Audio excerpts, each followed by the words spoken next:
Sí?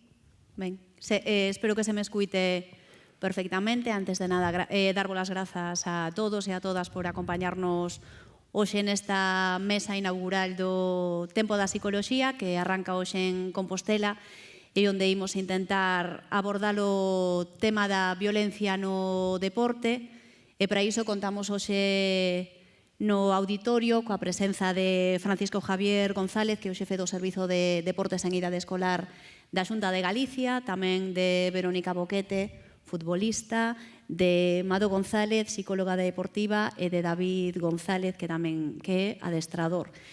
Imos falar do deporte, poderíamos falar do deporte dende múltiples puntos de vista, ímonos centrar no tema da violencia, non sería o desexado, sobre todo porque o deporte é un dos grandes referentes, dos grandes acontecementos do que somos como sociedade, deberá ser un espacio para a integración, para a igualdade, para a superación, para pelexar con lealdade, un espazo pro mérito, para a competencia, pero ese é o marco teórico, a realidade deixanos ás veces titulares que vou recitar así un pouco por riba, dos últimos meses máis menos recentes. Por exemplo, que recolleu El País en novembro do ano pasado, xa coñecedes, suspendida a final da Copa Libertadores entre River e Boca por graves altercados.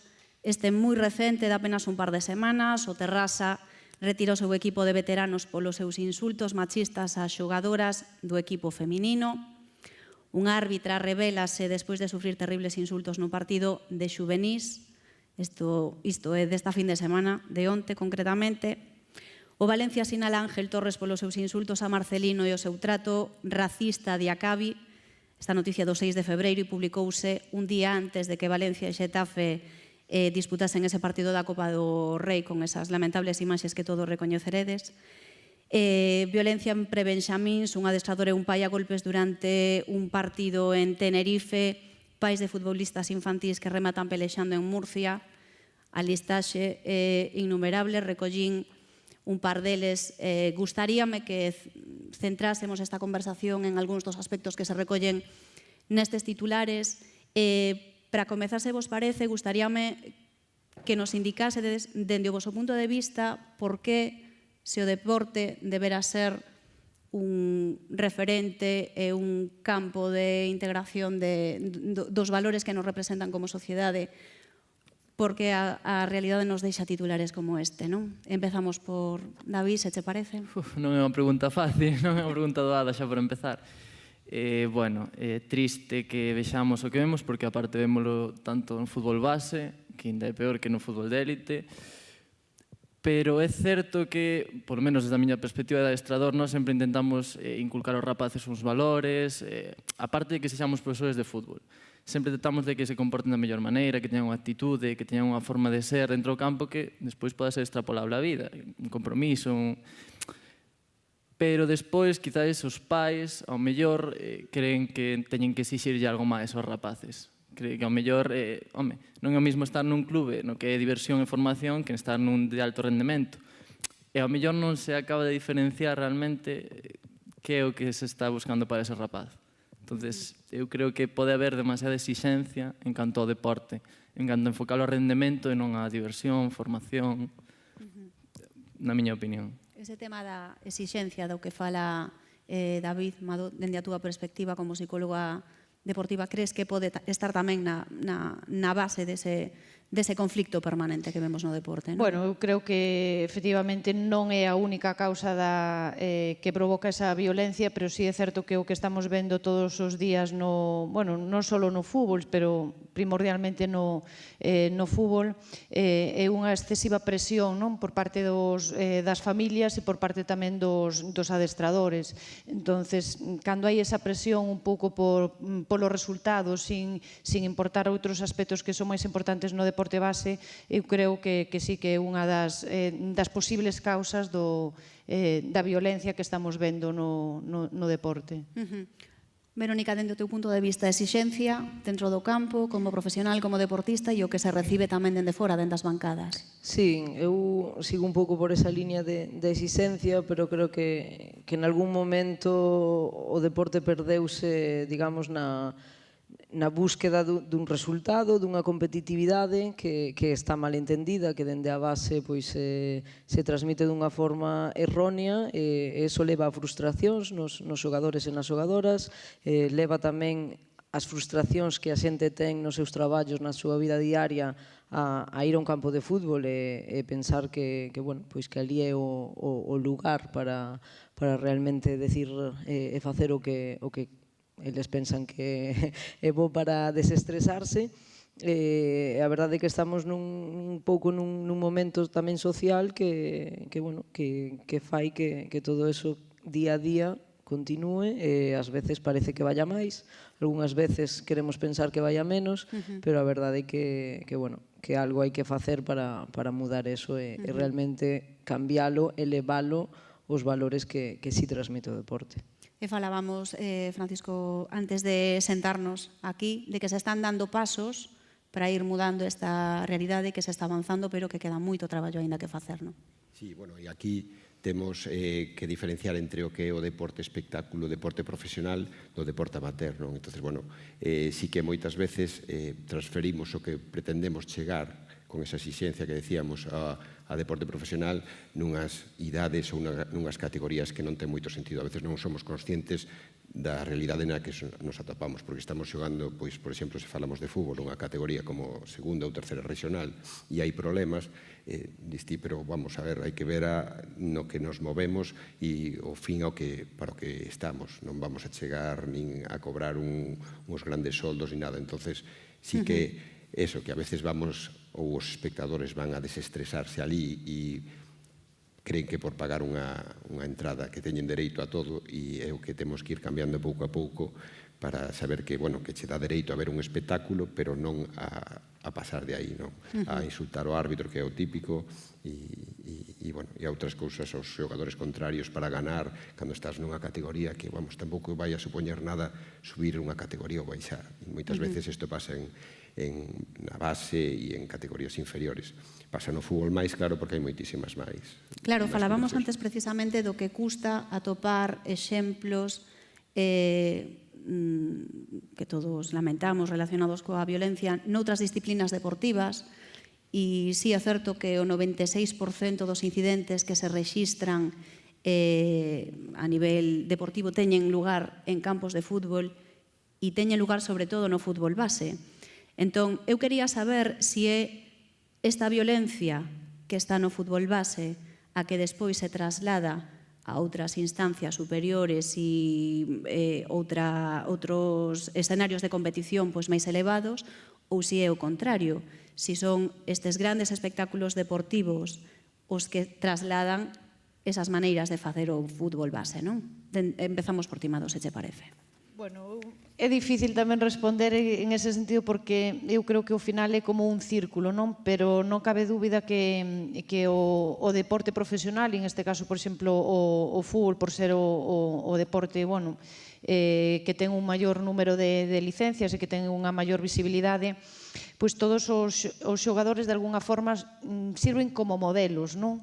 Para os nenos e as nenas que están practicando deporte.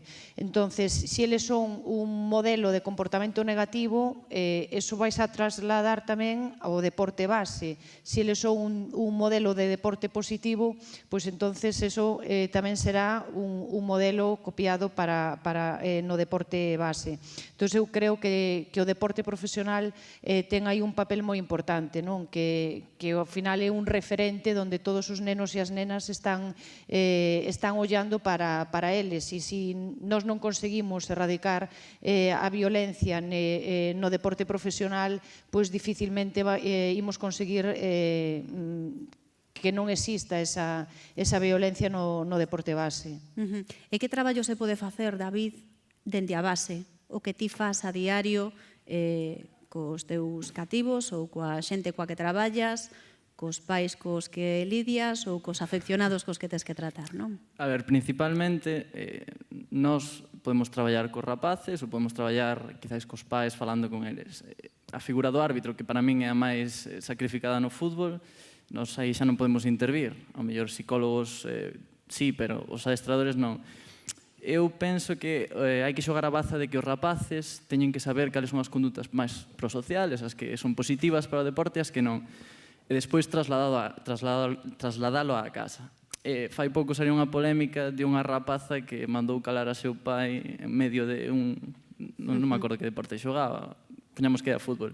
Mandou no calar diante de todo o mundo porque non paraba de insultar ao árbitro. Eu non sei despois esa rapaza na casa o que tuvo que escoitar ou non, pero quizás sí que hai que xogar esa baza de que é máis fácil educar aos que veñen novos, non? Os máis cativos, e que eso vayan transmitindo eles. Oye, mira, papá, mamá, isto non pode ser, creo que temos que animádeme, pero nin pitedes o árbitro, nin insultedes, nin... Eu penso que hai que tratar por aí, porque claro, ti cos pais podes falar, podes decir, mira, non queremos que pasen estas cousas, pero a mellor vaste á costa, xogas contra un equipo que ten uns aficionados que se emocionan moito e acaban mismo entre os pais discutindo entre eles. Entonces, considero que ten que empezar desde os xogadores, que aparte é o que temos máis directo nós para traballar. Porque aquí tamén podemos entrar na cuestión de se o adestrador é un educador, non? Vía unha reportaxe a semana pasada onde un adestrador profesional xa retirado dicía que a reflexión que facía unha vez rematada a súa carreira era que adestrara moito pero que educara moi pouco. E ti, por exemplo, recentemente falabas dos valores e da importancia dos valores que debe transmitir o fútbol, non? Sí, a verdade é que bueno, penso nos adestradores que teñen unha tarefa complicada. Eu diferenciaría entre os adestradores do alto nivel e os adestradores de fútbol base, que son máis formadores, que teñen que educar dunha maneira diferente, que teñen que transmitir unhas cousas doutra maneira, ou non doutra maneira, pero sí incidir moito máis, e quizáis pois no máximo nivel que antes comentábamos de que eses modelos que vemos no deporte profesional entorpecen todo o que se traballa na base, eso pasa porque no alto nivel o que buscas é un resultado. Entón, seguramente ese adestrador durante a súa etapa como adestrador, el non estaba pensando en formar os xogadores ou de educar en valores. El o que buscaba era un resultado, que era, pois, domingo a domingo, conseguir os 3 puntos e conseguir esa victoria. Para conseguir esa victoria, a día de hoxe, todo vale. Entón, como todo vale, pois no que te centras é realmente pois no que é deportivo e incluso moitas veces tamén, especialmente no fútbol masculino, pois vemos moitas veces a trampa, vemos moitas veces cousas que realmente non van ou non uniríamos o deporte con todas esas cousas. Pero si acontecen, e acontecen porque as gañas de ganar e de conseguir o resultado final pois poden con todo o resto. E institucionalmente, Francisco, que se pode facer? Cal é a responsabilidade que dende aquí lle podemos exixir ás nosas institucións e aos nosos poderes públicos, claro? A ver, cando falamos de actuar con nenos, está claro que hai moitas persoas que influen no seu comportamento, non? Entonces, empezando polos pais, que entendo que son os primeiros que teñen que educar os rapaces, seguindo polos colexios, que son despois os que deben de reforzar esa educación e darlle uns contenidos académicos, hasta os demais profesionais que interveñen cos nenos e que para eles poden ser un dios. Por exemplo, o adestrador, tanto sea de fútbol como de outros deportes, pois é alguén moi importante na vida dos nenos. Entonces, nesas edades, eu creo que deben ser máis formadores de personalidades que adestradores. Sí que teñen que saber técnica e así, pero deben de ser as dúas cousas, eso sería importante. Desde a administración, pois intentamos facilitar algúns documentos, hai clubes que teñen algúns decálogos ou catálogos de bons comportamentos, non só para os xogadores, senón tamén para pais, para os aficionados que van ás bancadas. Entón, tamén outra cosa que se fai na administración, o que se puxo o ano pasado en funcionamento, foi a Comisión Galega de Control da Violencia, igual que hai a estatal, saliu un decreto na que se creou a comisión, e máis ou menos en outubro do ano pasado constituíuse e agora está en funcionamento para todas estas incidencias de ámbito autonómico en competicións de autonómico para baixo, tanto sean provinciais como zonais ou locais, pode actuar a Comisión de Control da Violencia. E dende o punto de vista psicolóxico, Madu, de onde nace ou que é o que fai aparecer este tipo de conductas, non? Que ás veces poderíamos identificar con certa frustración, non? Bueno, a ver, as causas non é unha única causa, non? Pero eu creo que o que comentabas ao principio, o tema da presión, eu creo que é un dos temas máis importantes, non? Eu que traballo con nenos noutro deporte que non é o fútbol, pero si é o atletismo, estamos vendo cada vez casos de que non é unha violencia física, pero sí é unha violencia que poderíamos chamar violencia psicolóxica, non? Porque é un pouco a presión que se está xenerando sobre nenos e nenas que teñen igual 7 ou 8 anos, que están competindo a nivel provincial, a nivel autonómico, parece que todo vale un pouco para o que comentaba Vero de acadar un resultado, non? E estamos falando de nenos. Entón, eu creo que a presión que se está exercendo é un papel fundamental no caso da violencia. Evidente que despois a nivel da sociedade en xeral tamén estamos vivindo situacións de violencia que non só é no deporte, non? Entón, eu falaría de causas varias, pero que no deporte creo que unha das que máis é a presión que se está xerando sobre os máis pequenos, sobre todo. E o medo ao fracaso, quizáis tamén. Sí, depois tamén moitas veces é a frustración dos pais, das nais, un pouco que o que eles querrían ser no mundo do deporte que non chegaron, non? E eu aquí gustaríame tamén apuntar que se facemos estadísticas, non?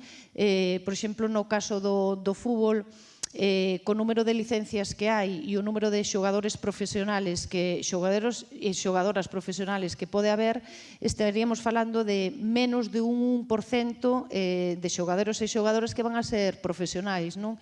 Entón, eu creo que ese é un dato moi importante xa para empezar a falar cos pais, decir, mira, o máis probable é que o teu fillo non chega ou a túa filla non chega a ser profesional. Entón, o que ten que facer co deporte é aprender, divertirse e que o deporte sea unha forma de vida, non? Para todo o seu para toda a súa vida e non pensar solo nos resultados e chegar a esa profesionalidade, non? Claro, porque se pensamos neste nivel de presión, de exixencia, todos estes factores externos que cargan o deportista, non? Onde queda esa visión do deporte como un espazo lúdico de entretemento e de compartir, non? Co resto, que non sei se é algo que se intenta transmitir tamén no fútbol base, claro. Sí, eu coido que nós os adestradores sempre intentamos darlle uns valores. É o principal. Sí que veñen xogar ao fútbol, pero veñen socializar, que é unha cousa que creo que nesas edades é moi importante, que teñen que aprender a socializar, teñen que aprender a traballar en grupo, teñen que saber como enfrentarse ás adversidades, ter unha visión positiva, teñen que saber autoexixirse eles mesmos, todo o que sexa extrapolable á vida.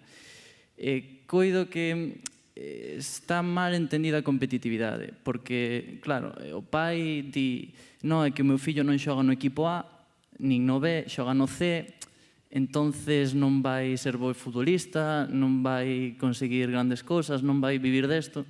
Claro, esa é a parte do pai. E a parte do rapace ou da rapaza, xogo no C, non teño ganas de xogar porque os vos están no A, que fago aquí? Entonces, sempre hai que intentar motivalos e dicir, mira, vamos a divertirnos, nunca se sabe a onde vas a chegar, trata de divertirte, trata de ser compañeiro dos teus compañeiros, trata de buscar sempre o positivo. Entonces, nós traballamos moito cos rapaces, pero, bueno, despois os pais son ao final os que lle van decir, como, en certa maneira, como van a pensar os rapaces. Claro, porque se nos centramos única e exclusivamente no éxito como finalidade, a tendencia natural sería o fracaso e logo o abandono, non? Eso é exactamente o que pasa. A xente o que busca, os deportistas, os pais e todo o entorno que buscan ese éxito que é para uns poucos. Moitos fan deporte, pero realmente son moi poucos os que consiguen ese éxito e depende de moitas cousas, non só do talento. E a verdade é que eu, como deportista de máximo nivel e profesional, a min o que máis me ensinou foi o perder. E creo que eso pérdese polo camiño por ese foco de éxito que o acapara todo, pero para min as mellores ensinanzas e os maiores logros viñeron despois de duras pérdidas, non? De partidos importantes, de finais, de obxectivos marcados que non se cumplen, e iso sempre foi dende a base, pero cando chegas ao máximo nivel, pois moitas veces non tes tempo para esos fracasos, e a verdade é que cando volto a vista atrás e penso en todas esas exigencias que moitas veces ou esa presión que os rapaces teñen dende pequenos, pois, bueno, eu cando dou charlas en colexios ou institutos, o primeiro que digo é, tranquilos todos, non todos temos que ser profesionais, porque hai outras moitas cousas, o deporte danos outras moitas cousas sin ser no máximo nivel. Hai deporte de saúde, hai obxectivos en ligas locais, hai obxectivos en ligas provinciais, en preferente, en cada un ten que marcar os seus obxectivos, o é importante que é o que hai que facerlle entender aos rapaces ese camiño. Eu antes non conseguía facer isto, pero agora fago. Aquel fai outra cousa, moi ben, podolle aplaudir, pero eu antes non facía isto, agora con esforzo fago, e iso é o que te ensina a poder, pois, tamén na vida, a sobrepoñerte a cousas e a esforzarte para conseguilas. E ese camiño deberá empezar a construirse nas escolas, non? Sí, bueno, entendo que sí, e inda que todos partamos con o obxectivo de chegar a ser o mellor xogador do mundo, que é moi lícito, temos que ser conscientes de que, por exemplo, en Galiza hai preto de 72.000 licenzas de fútbol, dos cales chegan a profesionais, pois pensemos nos xogadores galegos que chegan a primeira división, segunda división, entonces moi poucos. Entonces, tendo en conta que eso é o máis probable que pase, que non cheguemos a profesionais, temos que sacar o bo do deporte, as boas cousas que nos dá, pois, para a saúde, para relacionarnos, para disfrutar xogando, que despois o importante, e sobre todo para os nenos, é que disfruten e que o pasen ben facendo unha actividade saudable que é o deporte. Entonces, bueno, por aí é por onde creo que debemos de ir desde as idades máis temperas. Porque a competitividade, como tal, non deberá ser un problema. Esta cuestión de superación persoal, de medrar e esa satisfacción que che dá o feito de ir sendo mellor pouquiño a pouco, non? Non, a min gústame que toques ese tema porque moitas veces me preguntan polo tema da competitividade e da competición no deporte base. Eu digo que a competitividade é boa, a competición é boa para os nenos e para as nenas que están practicando o deporte, porque na competición apréndese as normas, apréndese o regulamento das diferentes competicións, apréndese que unhas veces ganas, outras veces perdes, aprendes a respetar o rival, todo eso dáse na competición. Entón, a competición é un contexto moi importante para adquirir todos eses valores, non? Que fora da competición non é fácil encontrar, non? Entón, eu creo que a competición é boa. Despois, un pouco, teríamos que ver como levamos os adultos, digamos, esa competitividade, non? Pero a competición en sí, eu creo que é positiva para o desenrolo dos nenos e das nenas. E como se lles axuda os cativos a xestionar a competitividade, non? Buf, complicado. Sempre traballamos para que sepan onde están. É dicir, ti estás no equipo no A, xogarás para conseguir uns obxectivos, porque estás representando a toda a categoría, pero non importan os fracasos, o que decía Vero, vas a aprender, aprendes cando ganas, pero aprendes moito cando perdes. Entón, ti tens que sacar sempre o positivo de eso. Se xogas no C, no D, no E, disfruta, autoexíxete, porque os rapaces teñen que exixirse, teñen que saber competir. Que eso non deixa afecte a que visión teñen do deporte, de, non, é que se non gano, teño que marcharme de aquí porque non valgo. Non, que se autoexixan, que melloren, que traballen para eles, porque vai ser para eles. Todo o bo que saquen vai ser para eles.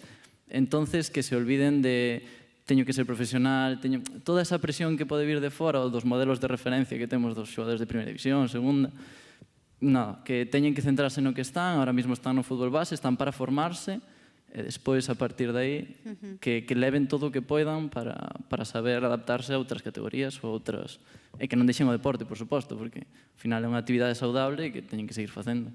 Claro, porque a miña pregunta, Vero, é ese deporte de elite que vemos e que utilizamos como modelo, realmente é o espello en que deberamos mirarnos? Ou non? Non. Si somos coherentes co que estamos agora pois a falar aquí, evidentemente o modelo que temos de elite, polo menos aquí en España, non é, digamos, a referencia. Ou poderíase mellorar moitísimo. Pero, bueno, a día de hoxe é o que temos. E para mudalo, temos que mudar o que ven abaixo. É difícil mudar o que hai abaixo cando todas as referencias que tes arriba pois non son as acertadas, digamos, non? Para min, co tema da competitividade, eu creo todos somos competitivos, dende cativos. Eu nunca vin a ningún cativo que lle gustase perder. Entón, para min é máis como usar esa competitividade dunha forma boa. Entón, dende pequenos, pois, a día de hoxe, a maioría das veces, esa competitividade, esa pérdida ou ese pequeno éxito, vemos rapaces que non saben gañar, vemos rapaces que non saben perder. Entón, temos que incidir un pouco máis niso para que cando sean adultos sepan perder, sepan gañar, e en base a iso a competitividade é unha motivación. No deporte a motivación é fundamental. Para min ser competitivo é unha das claves do éxito. E estás de acordo, Vero, isto que estás dicindo faime recordar un profesor universitario que participaba nunha reportaxe en que tamén se trataba o tema da violencia do deporte e falaba da dobre dimensión do campeón. E dicía que o campeón, o real, é o que busca progresar e superarse constantemente e tamén lle quere gañar o rival, pero ten que xuntar esas dúas facetas. Sí, sen dúbida. Ao final, diariamente, os deportistas temos ese afán de querer ser mellores. No día a día, polo menos no deporte colectivo, eu cando vou adestrar non estou competindo contra os rivais, porque estou entrenando cas miñas compañeiras. Entón, diariamente, o teu obxectivo é ser mellor, é mellorar en isto outro. Entón, tes que ter esa competitividade, ese querer ser ti mellor. Despois, sí, cando tes que enfrentarte a un rival, queres gañar, queres ser mellor que eles. Se non tes o talento, buscas outras maneiras. Por eso digo, ao final, conseguir o éxito depende de moitas cousas, pero, sen dúbida, para o máximo nivel e para chegar aí arriba, precisas desas dúas variantes. A mí gustaríame, teño aquí anotado unha frase de Eduardo Galeano que di que a droga social máis importante é a exitoína, non? E ese éxito mal concebido como finalidade última, como fin alcanzable e único válido. E gustaríame saber como podemos pelexar contra iso, non? A ver, está claro que os ídolos son os que salen na televisión, os referentes son dos que temos noticias, entonces esos referentes poden ser bons ou poden ser malos. Desde os medios de comunicación podemos lle dar máis oportunidades de falar, de expoñerse e bueno, de que sean un referente ás persoas que consideramos que aportan valores positivos que as outras, pero o que pois é o máximo goleador pode ser pois bo ou malo como valor, como modelo, pero vai estar aí e non o podemos obviar e é no que se van a fijar e as celebracións van a imitar e todo estas cosas que a veces ni nos damos conta como se empapan os nenos de todas as cousas, que son capaces de imitar pois a postura dun dedo, como puxe un xogador que admiran, non? Entonces, esos referentes, desde os medios de comunicación, ao mellor, se incidimos máis nos que consideramos que aportan os valores positivos, pois sería unha forma, pero vai haber sempre de todos os modelos, vamos. E tamén, despois, desde o punto de vista dos adestradores, pois, a facer incidencia máis nos valores que consideramos positivos. Está claro que competir é bo, competir sempre dando o máximo, incluso nun partido que non teña ninguna importancia, ti tes que dar o máximo, pero sempre dentro dunhas normas, sempre dun respeto e sempre dentro dunhos valores. Eso creo que é o que se debe inculcar desde a base. Que logo, cando se chega a profesionais, pois, evidentemente, o que prima é o resultado. E entón, aí sí que, ao mellor, utilizas algunhas actitudes, accións ou así que non son de todo valorables positivamente, pero bueno, eso xa é outro nivel cando o que vas a sacar moito rendemento con un resultado, pero eso só pasa no profesionalismo. E todo isto que estamos falando ten que ver co feito de que mercantilicemos o deporte, con que o asociemos permanentemente á imaxe, non? E non, por exemplo, a evasión, o disfrute. Bueno, sí, en certa parte, sí, o tema o deporte profesional está moi ligado precisamente á imaxe, non? E creo que agora, afortunadamente, tamén estamos, ou está poñéndose en valor o deporte de saúde, non? Que creo que sí que ten outras connotacións, pero é evidente que o deporte máis profesional sí que está moi ligado á imaxe, non? E iso, ao final, é o que vende, non? Entonces, que vende máis? Pois o deportista que ten moito éxito, que ten unha imaxe determinada, que é o que buscan os medios de comunicación, e iso o que máis vende. Igual outro tipo de deporte pois vende menos, non? E esa imaxe do éxito asociado tamén á facilidade, non? Cando unha carreira profesional é realmente unha carreira de fondo, non? Moi a longo prazo, é cultura, é dedicación, é esforzo permanente. Sí, a ver, os rapaces teñen que entender, claro, sempre houve a idea de eu de maior quero ser futbolista porque así non estudio, teño moitos cartos, vivirei de maravilla e farei o que me gusta. Claro, os rapaces hoxe en día teñen que entender que ao mesmo tempo que faz deporte estudias, ao mellor non podes vivir o deporte, entonces faz deporte e traballas, que non é algo que sexa exclusivo na tua vida. Quer dicir, os rapaces teñen que entender que o deporte é complementario hasta o momento no que podes vivir del. Eles non teñen que tomar os modelos de referencia ao pé da letra porque non lles vai servir. Eles teñen que entendelo, teñen que entender que o primeiro é formarse, pero para todo en xeral, non só para o deporte. O primeiro é formarse sempre. Despois, cando saias afora e teñas que enfrentar as cousas, que poidas saber o que tens que facer. Entón, nosos adestradores, por exemplo, sempre tratamos de buscar os mellor para os rapaces en canto a sabes onde estás, sabes o que queres, acompáñate dos estudios porque nunca sabes onde vas a estar, ao mellor fíxate en certos modelos, porque, por exemplo, hai un caso que Mata, un xogador de United, ten carreira, cada día máis xogadores teñen carreira, o que pasa é que non se lles dá a imaxen que teñen outros, ao mellor enfocamos máis... Non teñen esa repercusión. Claro, enfocamos máis a Cristiano Ronaldo porque guapo, ten cartos e xoga ben, como di el, non enfocamos a parte máis social ou máis positiva de outros xogadores. Entonces, eu penso que os rapaces, decía Bielsa, non todo é o que se consigue, senón como se consigue. Poñía o exemplo de que unha familia non tiña cartos e de repente un día aparecía con un coche moi bo. Claro, todo o mundo se quedaba extrañado. O día seguinte, unha familia que tiña moitos cartos, porque traballara moito, porque tiña propiedades, porque ganara eses cartos, tiña un coche normaliño. Claro, decían, para que queres un coche normaliño se podes comprar un mellor? Claro, a outra familia que comprara un cochazo, roubara os cartos. A outra, traballara e apreciaba o valor das cosas. Entón, eu creo que non é o resultado, senón todo o camiño que che leva a te conseguir ese resultado. E Vero, que ti tamén tratas cos rapaces nos campos de fútbol que organizas en Bran, en inverno, que cousas che lle transmiten ou cales son as inquedanzas que eles teñen ou cales son as súas miras de cara ao futuro, non?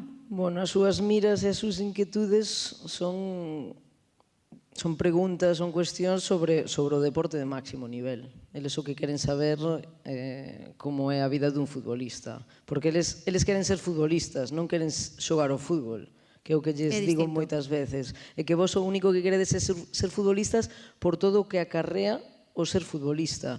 Pero os que somos futbolistas, habrá unha gran parte que sexa por eso, pero hai outros moitos que é polo simple feito de poder dedicarte o que máis che gusta e facelo desa maneira. Entón, pois o que lle intentas transmitir tamén é eso, que sí, que o que conleva ser futbolista ou calquera outro deporte onde a nivel económico pois poidas gañarte ben a vida, onde che den unhas facilidades, está moi ben, pero eso non o vas a conseguir se vas con esa mentalidade. Entón, eu personalmente eu exixiríalle a todos esos referentes que temos no máximo nivel, a todos os deportistas de máximo nivel, especialmente os futbolistas, por ter un impacto social que teñen, que a súa actitude, as súas, todo o que eles fan e todo o que eles transmiten, teñen o que facer acorde. E penso, personalmente, que dende as institucións debes exixir, é difícil, dende os clubes debes exixir, vense esa por contrato, vense esa de calquera outra maneira. O que non podemos é, ano tras ano, estar falando de todas estas cousas que acontecen no deporte e falar de referentes que non son bons referentes e seguir permitindo. Porque ao final, pois, eles, queiramos ou non, están educando os nosos cativos, as televisións están no permitindo, colo cal as institucións están permitindo que esa roda siga xirando. Claro, porque tamén podemos falar da responsabilidade que teñen os medios de comunicación en todo este asunto, non? Quero dicir, cal debe ser o noso papel? Está o medio de comunicación que denuncia estas actitudes, non? Falamos, por exemplo, pelexas de pais en campo, sí que as denuncian coa intención de que non se reproduza, de que as institucións actúen e a xente, os clubes que estean implicados que lles poñan freo, e están os medios que se serven desas imaxes porque realmente son unha fonte de ingresos, de clics, de datos de audiencia e demais, non? Bueno, a ver, creo que os medios de comunicación non son os culpables da violencia que poda existir no deporte, non? Pero sí é certo que ás veces son estimuladores desa violencia, non? Por exemplo, creo que sí é positivo que se poña de manifiesto esas situacións máis violentas ou que se lle dé visibilidade, pero hasta certo punto, non? Porque ás veces tamén creo que hai demasiado sensacionalismo. É certo tamén que ás veces os medios de comunicación teñen unha linguaxe que en certo modo provoca tamén ese conflito, non? No deporte hai gran parte da linguaxe ven un pouco, está moi relacionada cos temas máis bélicos, non? Porque parece que o contraataque, contienda, parece que é moi relacionado con isto, pero tamén é certo que despois nos medios de comunicación ás veces antes dun partido de máxima rivalidade, pois de alguna forma están estimulando un pouco esa violencia, non? Entonces eu sí creo que os medios de comunicación teñen un papel moi importante, non? Hai que dar certa visibilidade ou comentar a noticia, pero despois tamén intentar que na medida do posible pois reducir esa violencia, non? E falábamos precisamente antes de que as imaxes desa pelexa nese partido da Copa do Rei entre o Valencia e o Xetafe, a Liga decidiu non distribuílas porque consideraba que danaban a imaxe do fútbol español. É certo, danan a imaxe do fútbol español, pero realmente considerades que deben difundirse de maneira preventiva para que ese tipo de episodios non se reproduzan, porque non deixan de ser rostros moi recoñecidos do fútbol do noso país, dando un espectáculo absolutamente bochornoso e lamentable. Eu creo que ten que haber unha mestura.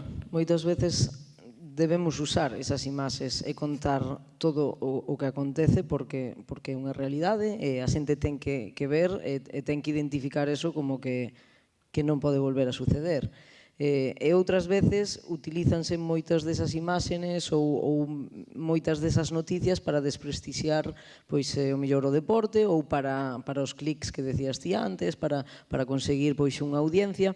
Entón, penso que ten que haber unha mestura, é difícil marcar unha liña ou un plan para poder facelo, pero a verdade é que eu penso que nese caso as sancións, neste caso, teñen que ser exemplares. Non é media tinta, non é isto aconteceu, isto vámolo cortar. E hai que ser contundente. Hai que ser contundente, porque estamos nun momento no que xa se deixou pasar moito, estamos vendo pois que si continuamos así, solo pode ir a peor. Temos outros países como referencia, como pode ser pois países de Latinoamérica, onde a día de hoxe pois é moi difícil ir con nenos aos campos de fútbol porque non son seguros. Entón, moitas veces falamos desa violencia, desos insultos, desos cánticos, de todo o que acontece, pero as sancións non van acorde á gravedade dos actos. E iso ten que haber institucións que o corten, porque nos dende aquí, ou os xornalistas dende o periódico, dende a televisión, non o poden facer. Pero sí que as sancións teñen que ser graves e teñen que marcar un pouco unha liña de actuación. Non sei se estás de acordo, Francisco. Sí, estou de acordo aquí co que di Vero. Hai que ter en conta os obxectivos con que se fan as cousas, non? Entonces, desde, por exemplo, os medios de comunicación, o obxectivo é ter moitos espectadores. Entonces, moitas veces usan as imaxes violentas previo a un encontro. Mismos equipos tamén utilizan, pois eso, fai un ano, fai 2 anos, ou non sei que, pasou isto contra este equipo. Entonces, crean unha expectativa, pero tamén están fomentando a violencia, fomentando a tensión para ese encontro que vai a pasar. Outra cousa é o que pasa despois do partido, se houve un problema, que se reflexe e que sirva tamén como documentación para saber o que non se debe de facer. E despois está claro que ten que haber sancións. As sancións normalmente son federativas no que pasa no campo e logo hai as sancións administrativas que serían as que lle corresponden á administración, se son entre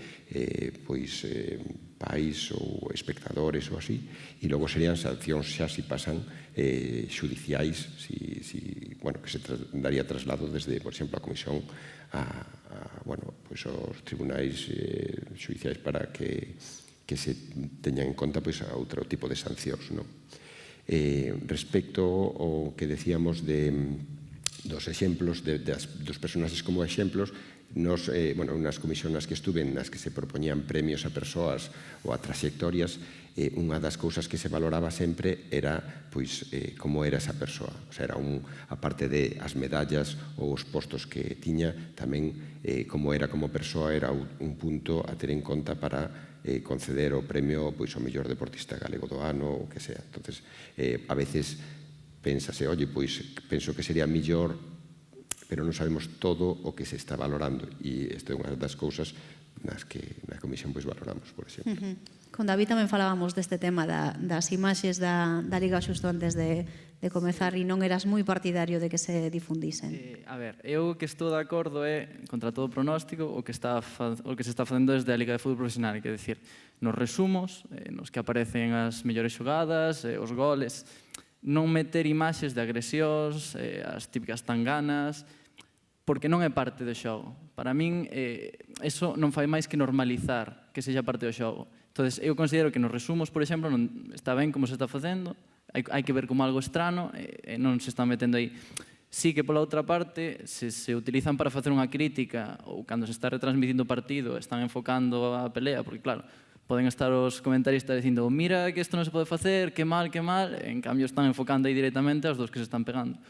Sí que hai que facer unha crítica nese sentido, pero eu considero que hai que, de alguma forma, velo como algo estrano, que está moi normalizada a violencia no fútbol, se lle damos máis repercusión, non vamos a solucionar ese tema. Entón, polo menos nos resumos ou no que é puramente deportivo, no que se vai establecer o que pasou no encontro, eu creo que aí non deberían entrar as agresións, as tanganas e todo o demais. Mado, dende a túa experiencia, é positiva esa difusión?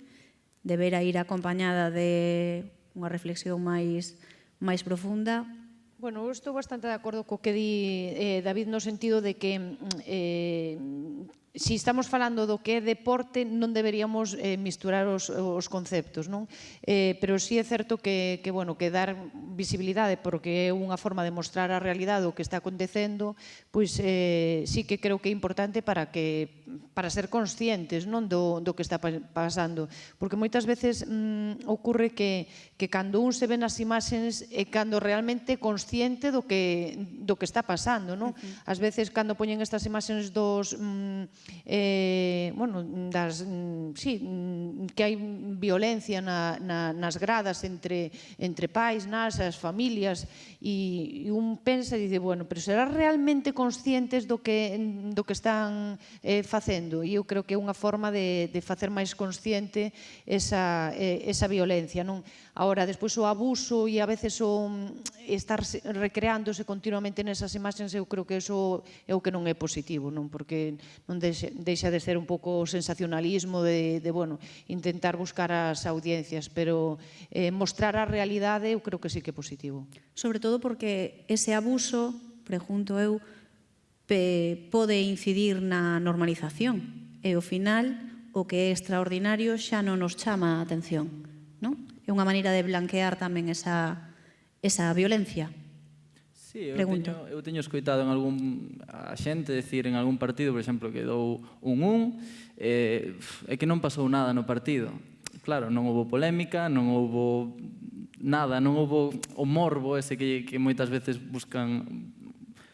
buscamos, non sei se me inclúo, no deporte, non? É interesante saber a perspectiva que ten a xente sobre o deporte, se o ves porque che gusta, para analizar as xogadas, ou ves a ver se pasan cousas. Entón, eu, claro, desde a perspectiva de adestrador, eu vou no ver para aprender, para analizarlo en certa maneira. Ao mellor, cando non era adestrador e tiña a idea máis de que era un espectáculo, era entretenimento, pois sí que ao mellor buscaba un pouco máis de morbo. Quizá iso entender ou querer saber o que pasa realmente, o que está por detrás, non?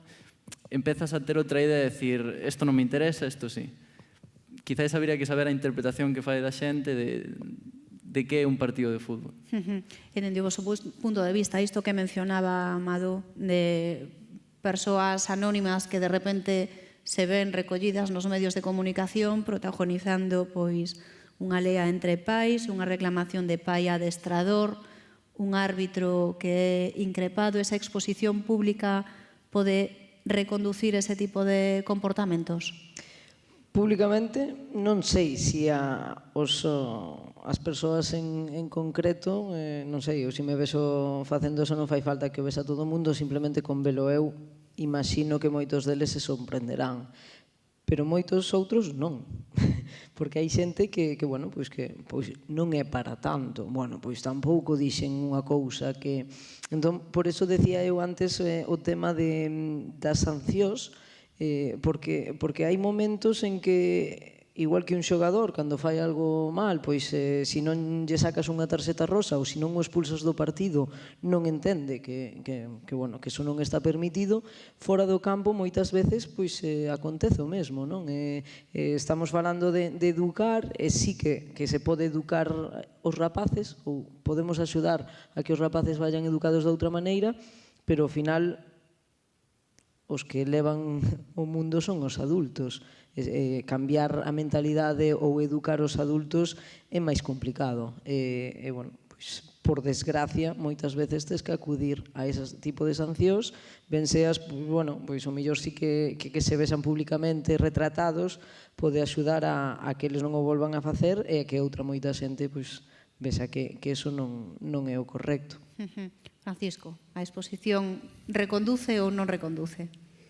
A ver, está claro que nós non somos moitas veces conscientes do que facemos se non vemos a nosa imaxe reflexada. Non sei despois se iso pode ter consecuencias máis alá do que desexáramos, porque, pode haber demasiado escarnio ou non, pero sí que tanto para un xesto técnico ou para unha postura ou así que de calquer movimento nun deporte que pensas ti que faz dunha maneira e cando te ves nun vídeo dis, ostra, pois pensei que estaba totalmente agachado e estaba de pé, cousas así, aquí seguramente tamén digas, pues, si eu non iba con esa intención e non tal, e logo cando te ves digo, ostras, que cara de, parece que me lo, eso, entonces creo que nese sentido non está mal que se difundan as imaxes e así. Despois, capacidade sancionadora, pois eso, a creación da comisión, igual que hai a Comisión do Estado para eventos estatais, ten capacidade sancionadora. Quen pode denunciar? Pois calquera persona, pode ser tanto de oficio a comisión como calquer persona exterior ou outra administración. Hai diversas formas para que entren determinados acontecementos á valoración da comisión e logo pois que haxa unha sanción económica e se non, se son feitos máis graves, pois sería xa unha sanción de tipo penal. Para iso tería que se dar traslado, pero bueno, a comisión ten capacidade sancionadora.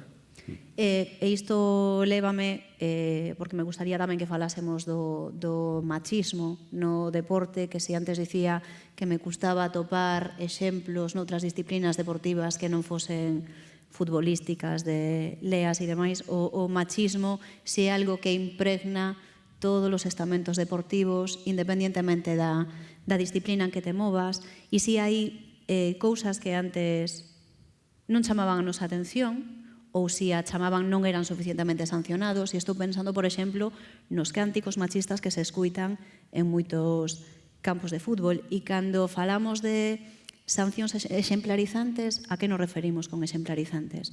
A pechar unha bancada, a unha sanción económica? Bueno, creo que con respecto ao machismo no deporte, desgraciadamente aínda sigue existindo moito. Evidente que se evolucionou bastante, pero desgraciadamente aínda sigue existindo machismo e certos comportamentos negativos, digamos, hacia as mulleres, pero en todos os sentidos, non? Temos que pensar que o número de licencias deportivas continúa sendo aínda baixa das mulleres con respecto aos homes e, sin embargo, por exemplo, nos últimos Xogos Olímpicos e nos Xogos Olímpicos de Londres, pois os grandes éxitos foron das mulleres, non? E a visibilidade, por exemplo, das mulleres no deporte e nos medios de comunicación creo que está en un 6% do tempo adicado, o sea que en ese sentido non só é o machismo no sentido de decir, bueno, pois que hai certos comportamentos ou certas actitudes machistas, sino tamén que no deporte feminino continuamos aínda estando por detrás, a pesar de que os éxitos do deporte feminino nos últimos anos é con crece superior ao masculino, non? Si, utilizaba o tema do cántico para abrir a espita do tema do machismo no deporte. Por exemplo, antes falabasme ti, David, que é unha cuestión que se interesa especialmente e que te indigna especialmente. Sí, a ver, o deporte feminino está invisibilizado totalmente. Un detalle, mércores 13 de febreiro, a semana pasada, Liga Iberdrola, primeira división femenina, xogas un partido ás 12 da mañá. Un mércores ás 12 da mañá xogas un Sevilla-Valencia, dous clubes que son importantes. Non verás nunca un partido de fútbol masculino que se xogue un día laborable esa hora. A xente non o vai poder ver pola televisión porque traballa, a xente non vai poder ir ao campo porque traballa, estuda, e sobre todo as novas xeracións, que son as máis importantes, as que xa... Claro, a sociedade cambiou, agora somos máis sensibles, o que decías ti. Antes había cánticos que ao mellor pasaban desapercibidos porque non estábamos tan sensibilizados a eso. Ahora sí. Entonces, as novas xeracións, que son as que teñen que estar máis nun pensamento de agora, non poden acceder ao que deberían. Non poden ir a ver o fútbol feminino porque está invisibilizado, non poden ver a normalización da muller no fútbol. Todo o contrario da violencia, considero que hai que facer coa muller, é dicir, hai que normalizar. Ten que haber máis xogadoras, máis adestradoras, máis directivas, máis árbitras. Falábamos de Zulema antes, temos unha árbitra galega que vai ser internacional, non se fala tanto dela como doutros árbitros. Como de Mateo Laoz, non, por exemplo? Por exemplo, porque a polémica que tuveron nese partido foi...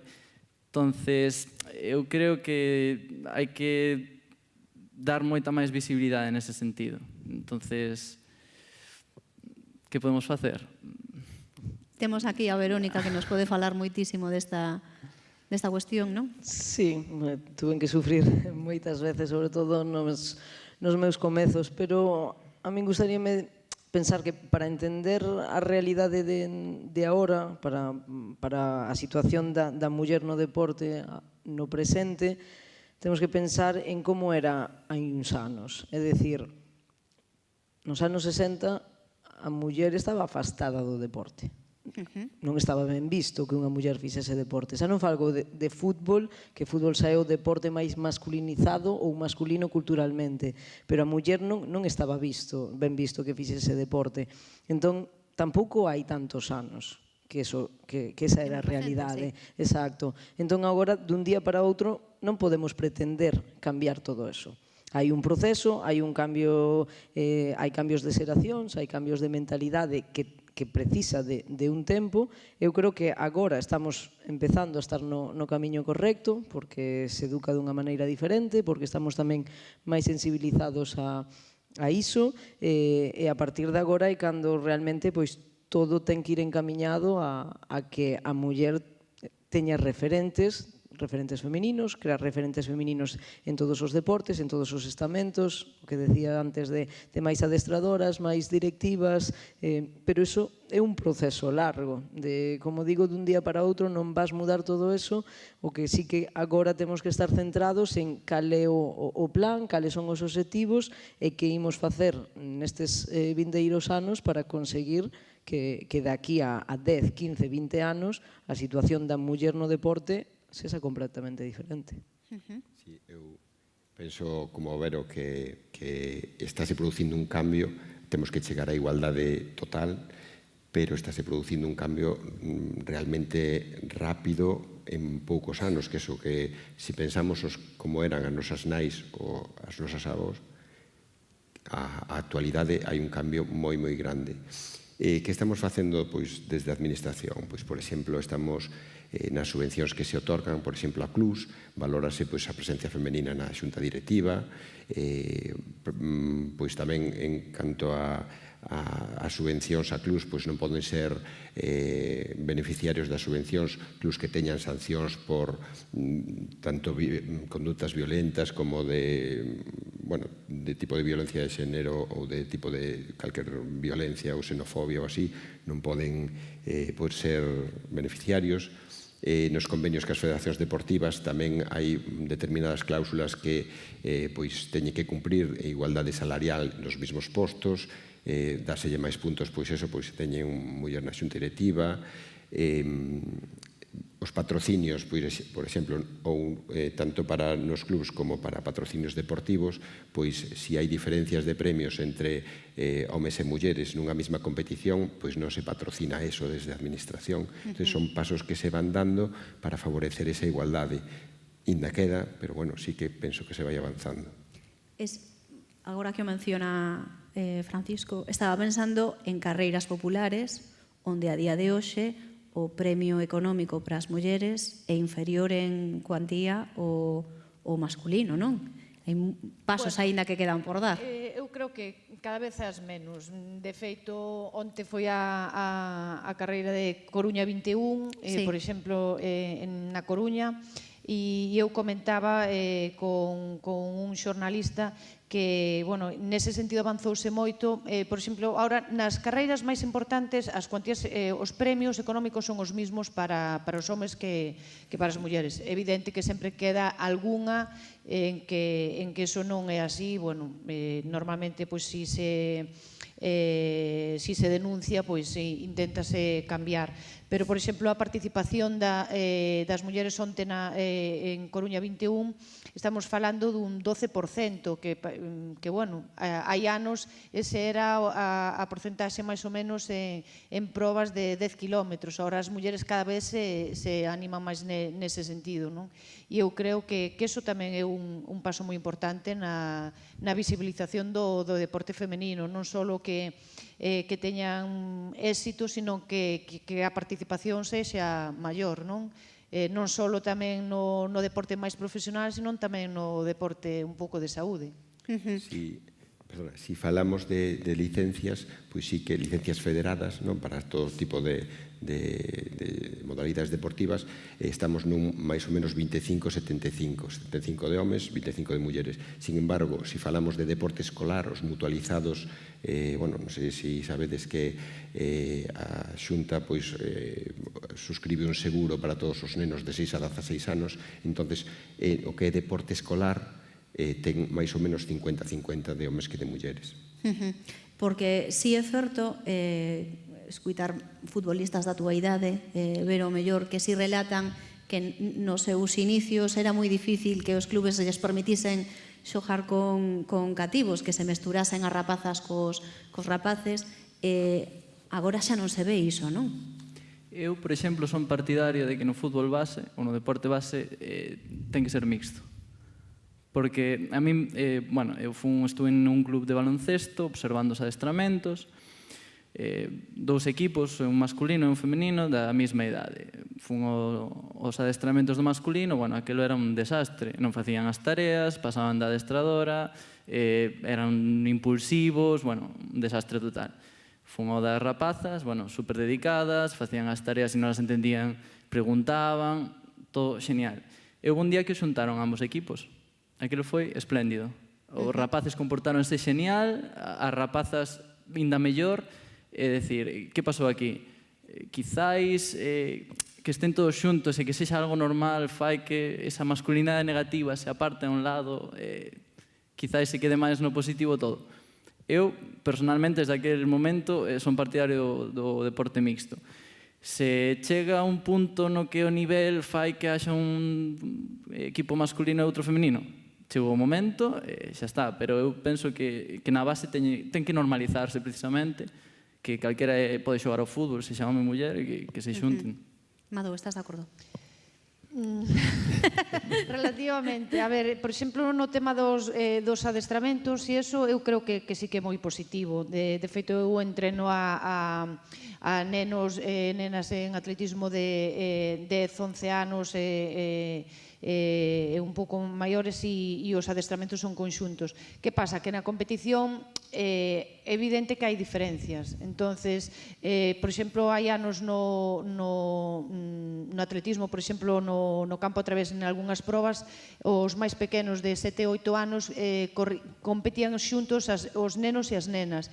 Que pasa? Que no 99% dos casos sempre vai a ganar un home. Sí. Entonces, eso tampouco creo que sea positivo, non? Entón, facer as competicións mixtas hasta certo punto, pero eu creo que despois cada un ten que ter o seu lugar. E os adestramentos, é evidente que si conxuntos, non hai diferencias nese sentido.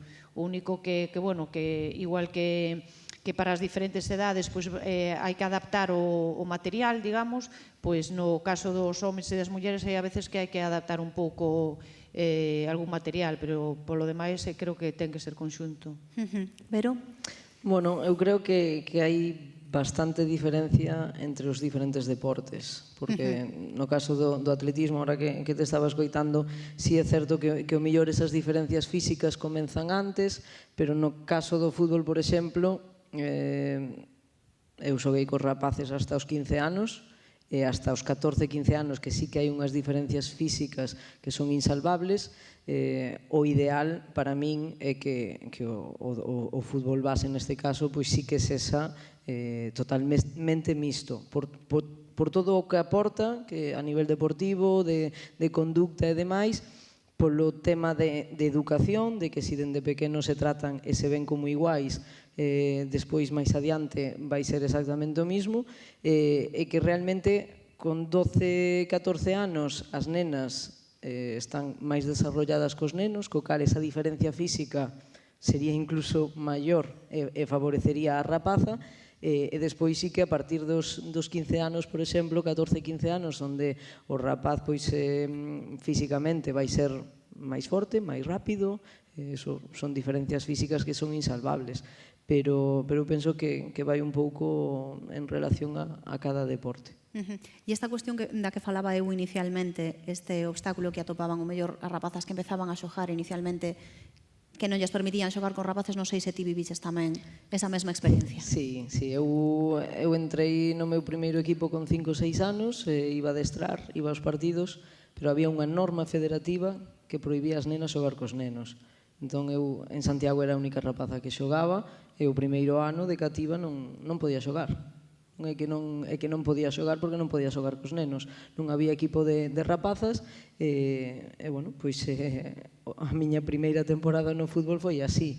Despois sí que conseguimos mudar esa norma federativa e dende os 6 anos hasta os 15 xoguei con nenos. Si é certo que bueno, daquela estaba eu e había outra rapaza que tamén xogaba noutro equipo, pero non había moito máis e a día de hoxe non sorprende ver a nena xogando con nenos, cada vez son máis, non digo que a proporcionalidade sexa igual, evidentemente, pero sí que as rapazas empezan a escoller o fútbol e o seguinte paso, que antes falabas de porcentaxes, que no deporte escolar é 50-50, e despois é un 25-75. Entón, realmente, aí algo pasa a partir dos 16 anos onde a muller deixa de xogar ou de facer deporte.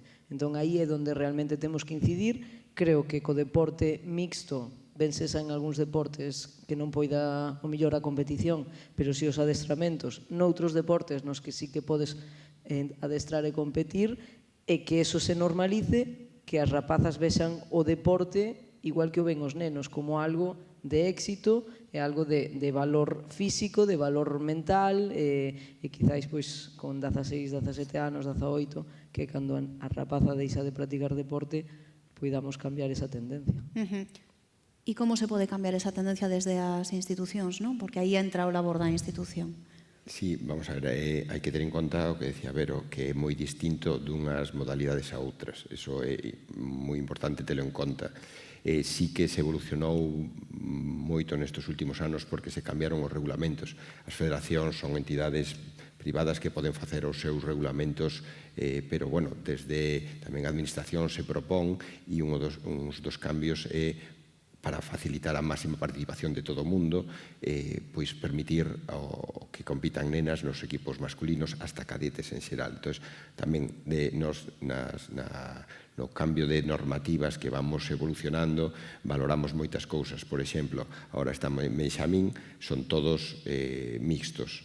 Despois, pois é o que decía Amadó, hai pois a veces queixas de si as distancias son distintas ou si poden competir nenos e nenas. Entón, aí temos que valorar si poñemos nunha distancia competir nenos e nenas que nos parece o ideal, pero ao final só ganan nenos. Entón, ao mellor, aí estamos perdendo pois a oportunidade que unha nena pois gane. Se facemos as clasificacións distintas, estamos facendo o mismo que se correran distinto. Entón, bueno, hai que valorar moitos aspectos para ir cambiando a normativa en busca da igualdade. A veces as distancias son máis longas, isto ven dunha tradición e, sobre todo, do bagaxe que teñen de adestramentos. Entonces, en determinadas idades hai moi poucas rapazas que ao mellor aguantan, pero que se lles fai non atractivo, senón si os rapaces, por exemplo, eu como profesor tamén que son de educación física, levo moitas veces os rapaces a competir en campo a través, ten que ser unha experiencia satisfactoria. Se acaban moi mal, pois non queren repetir. Entonces, por eso se poñen as distancias que se poñen, vanse cambiando, danse os marxes e así, pero a normativa toda que pretendemos facer é buscando esa igualdade e o millor para fomentar a participación femenina, en casi todos os casos, en algúns casos masculina. Por exemplo, en gimnasia casi todas as licenzas son femeninas, ahora tamén queremos que, se está permitindo a participación de homes e tamén se valora que tendan a igualdade de licenzas tanto dun sexo como de outro. Sí que a maioría, casi sempre o masculino que máis hai. Pero, esa chegar á igualdade é o que intentamos sempre valorar e ir evolucionando as normas e a veces unha que ao mellor pensamos que é positiva, pois ao final nos equivocamos e hai que volver a cambiála. Pero, a idea e o que se pretende é eso, chegar á igualdade total. Nos medios recolleuse estas últimas semanas a necesidade de que se reforme a lei do deporte, non? Que é unha lei do ano 90 que xa nos queda moi antiga, que non recoñece moitas veces a muller como profesional, que denuncia que non existen os convenios colectivos, que non hai regulamentación salarial, é dicir, o traballo que hai que facer é enorme. Bueno, eu creo que un pouco na liña do que estamos comentando, non? Que nos últimos anos evolucionouse moitísimo no deporte femenino, pero continúa a haber moito traballo por facer, non? Eu creo que en ese sentido esperemos que nos próximos anos pois cada vez tendamos máis a esa igualdade, non?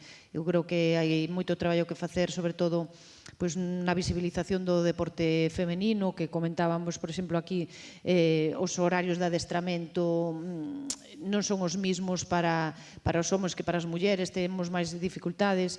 Eu creo que hai un tema moi importante que liga un pouco co tema que estamos falando da violencia, non? As mulleres ou eu, por exemplo, como corredora, ou ti sabes perfectamente que nós non podemos ir a correr, a adestrar a calquera hora e a calquer sitio, entonces eso creo que é tamén un tema importante a tratar, non? O tema das cada vez hai máis licencias, por exemplo, nos diferentes deportes, pero continúa a haber poucas adestradoras. A nivel de xuíces ou de árbitros, pois tamén hai poucas, non? A nivel de directivos, pois pouquísimos ou pouquísimas, e xa falamos, por exemplo, de presidentes de federacións e isto, pois cada vez pois é menor o número de mulleres que hai, non? Entón, creo que todavía hai un camino por percorrer, pero, bueno, é evidente que nos últimos anos evolucionouse moitísimo. David, dende o teu punto de vista? A ver, que o deporte feminino está infravalorado creo que é algo que non podemos discutir, non? Pero considero que hai que deixarlles un espacio, é dicir, se saímos do fútbol base, por exemplo, vou centrar no meu ámbito, se saímos do fútbol base, xa estamos fútbol feminino, fútbol masculino, penso que hai que deixar un espacio porque sigue habendo adestradores en equipos femeninos, quero dicir, somos máis homes no fútbol, e ainda así seguimos nos metendo no terreo que poderemos considerar da muller, non? Sigue habendo adestradores nos equipos femeninos, sigue habendo moitos máis directivos, sigue habendo moitos máis árbitros. Na Liga Iberdrola, gracias a que se está facendo todo moi ben, agora son todas árbitras, genial, pero creo que seguimos intermeténdonos un pouco nese ámbito. Entón, quizás, pola nosa parte, deberíamos botarnos un pouquiño ao lado, fomentar desde... Nós, por exemplo, no Compostela temos varias rapazas. Nós o que teríamos que fomentar desde pequenas é que elas queiran adestrar, que queiran seguir no deporte, que queiran pertencer a ese mundo. Xa solo porque hai un espacio que lle corresponde, que teñen que encher. Entonces, eu penso que debemos, desde cativas, animalas a que formen parte. Nós, quizás, botarnos un pouco ao lado e darlles máis facilidades, coas que non contan, como decía Amador, as de adestramento, de conciliación, moita complicación, salarios que iso hai que regulalo, bueno, todas as complicacións que teñen. Desde a nosa parte, o que podemos facer é animalas a que teñen aí un espacio que é delas e que teñen que aproveitar. Porque non deixa de chamar a atención que un grupo de rapazas que acaba de gañar, por exemplo, o europeo de fútbol sala, que a primeira declaración que faga un medio de comunicación sexa necesitamos que nos deades máis espazo, non? Sí, pero que realmente esa é a realidade.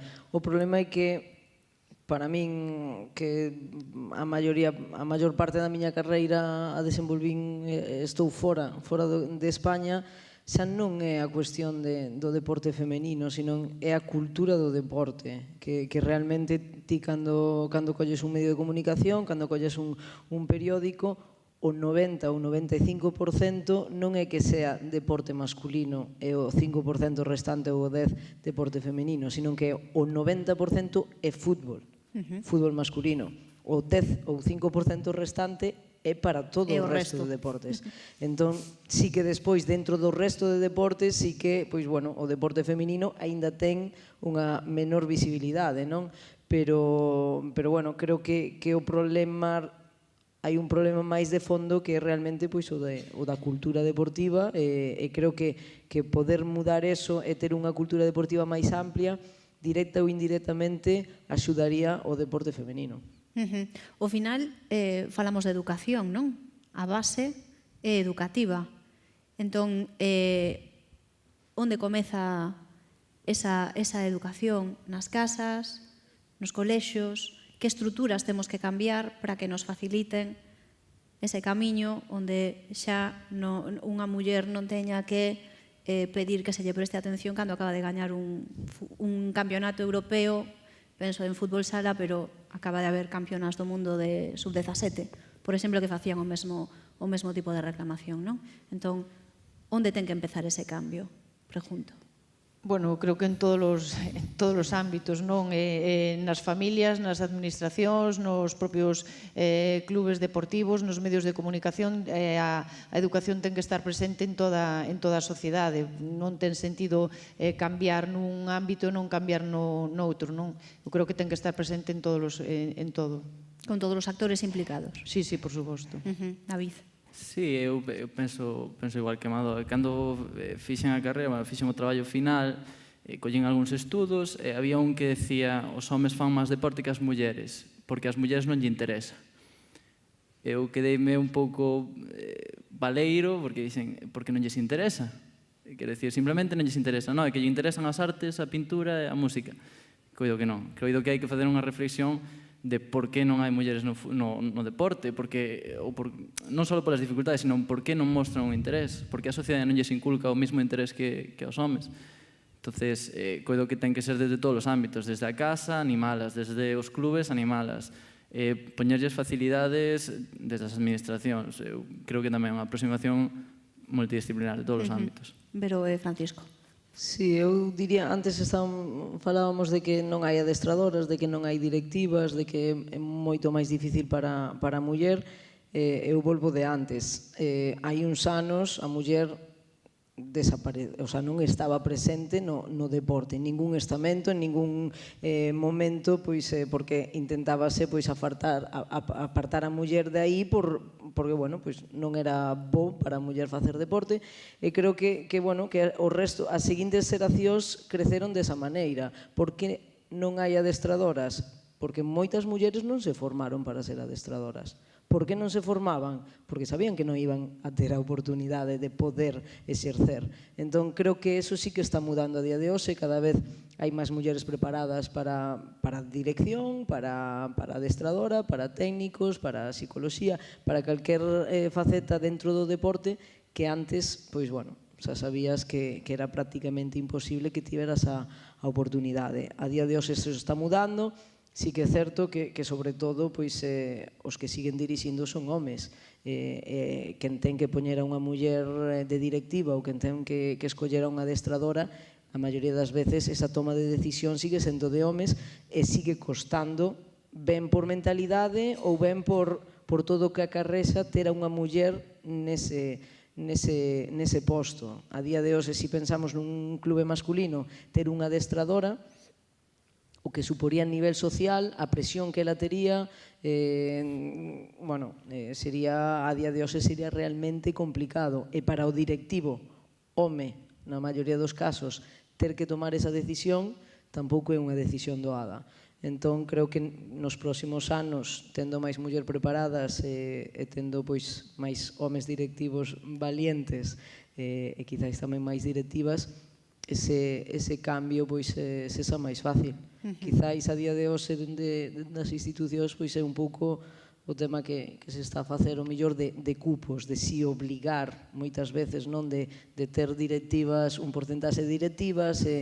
Eu non son de cupos, é dicir, eu se vou ao ámbito deportivo, eu nunca tuve unha adestradora. Entón, moitas veces a xente pregúntame, ou os xornalistas, gustaríache ter unha muller ou un home? Gustaríame ter o mellor. Se é un home, fantástico. Se é unha muller, tamén. E se están iguais, a día de hoxe si prefiro unha muller, porque sei que a ela vai lle costar moito máis traballo chegar aí. Entón, para min o obxectivo do futuro é realmente non ter que poñer esas normas, de poñer esos cupos, sino que simplemente pois sesamos valorados pola capacidade. Si eres bo, si eres malo. Sí, vamos, totalmente de acordo que temos que chegar a poñer a xente porque sea o millor e que non teña que haber, pois eso, ser muller ou home, eso é unha discusión que non debería de haber, non? Entón, e partindo de quen empeza a educación, eu entendo que empeza nas familias, pero sí que moitas veces non somos consciente de todo o que levamos e todo o que damos por feito, pois esos micromachismos que se din, non? Que non somos realmente conscientes do que estamos reproducindo. Entón, aí sí que penso que a administración, os medios de comunicación teñen o que facer ver para que todos seamos conscientes moitas veces de que damos cousas por supostas que non son. E non, hombre, impoñer pois é un pouco complicado, pero sí que tentase premiar, non? Premiar, pois eso, se hai mulleres na xunta directiva, o que decía, pois é unha valoración máis e pois eso supón cartos a hora da subvención. Entón, bueno, pois ao mellor empezamos por aí, despois unha vez que haxa bastante máis número de mulleres, pois xa empezará a haber máis e verán que é posible pois estar en todos os estamentos, tanto adestradores como xuíces, como directivos, como presidentes. Como decías, presidentes de federacións, pois actualmente das 58 federacións que hai en Galicia, só 3 son presidentas mulleres. Pois, bueno, fai pouco supoño que non habría ningunha, non? Bueno, o ano pasado eran 2, nas últimas eleccións que foron do ano pasado, agora hai 3, pero é un porcentaxe moi baixo. Eso ten que ir cambiando e tense que ver como unha cousa totalmente normal que sea un home ou que sea muller que este ao frente do club, da federación ou do equipo. Eso non debería de ser este debate, non? Penso que cando cheguemos á igualdade efectiva pois será o millor, como decía Vero, o que ten que estar aí.